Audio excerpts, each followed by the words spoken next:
Basmalah yang dijadikan pembukaan oleh Al-Imam Ibnu Jama'ah menunjukkan kepada kita bahwa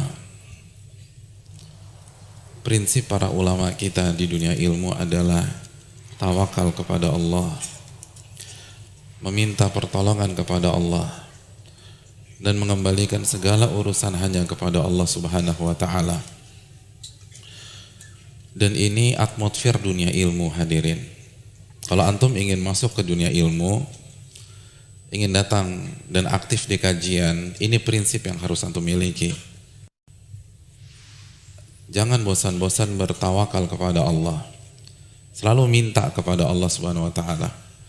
Dan ini terlihat dari berbagai macam tindak tanduk para ulama. Terlihat dari sikap-sikap mereka.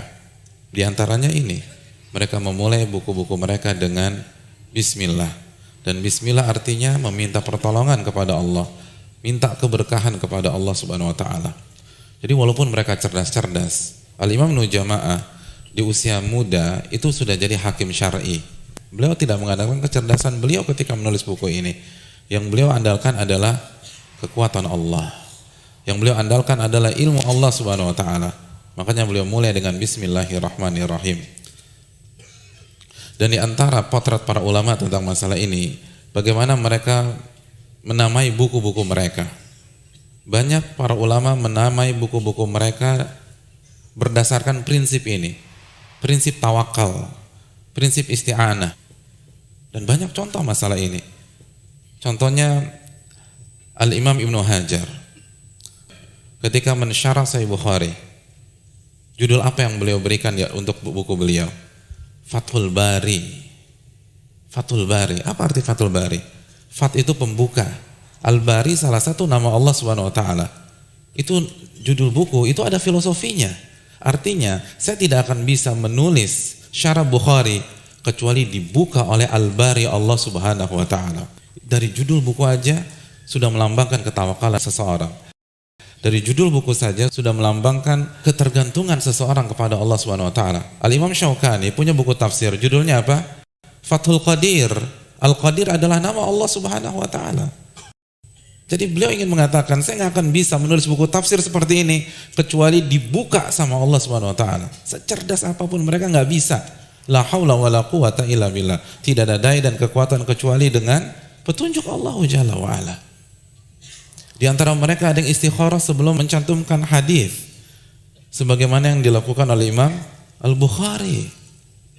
Sebelum menyantumkan hadis istikharah, sebelum menyantumkan hadis istikharah, sebelum menyantumkan hadis istikharah. Jadi antum bayangkan, untuk satu buku saja ribuan kali beliau istikharah.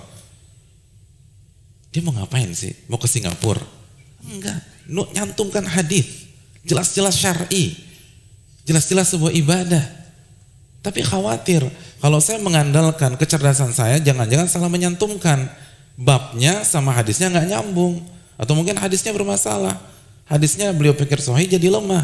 Al-Imam Bukhari, hadirin yang dirahmati oleh Allah, ulama yang cerdasnya begitu luar biasa, alimnya begitu luar biasa, kemampuan hafalannya begitu luar biasa.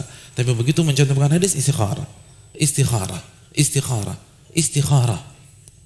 Istikharah artinya meminta pandangan dan tuntunan dari Allah Subhanahu wa ta'ala.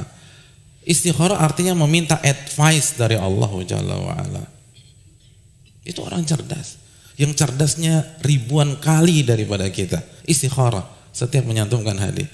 Ribuan kali istikharah hanya untuk satu buku. Antum, saya dalam hidup ini berapa kali istikharah? Coba. Paling sekali. Pas mau merit, mau kawin, iya. Dan gitu kawinnya cuma sekali. Udah sekali seumur hidup. Subhanallah. Makanya kurang berkah hidup kita dibanding para ulama.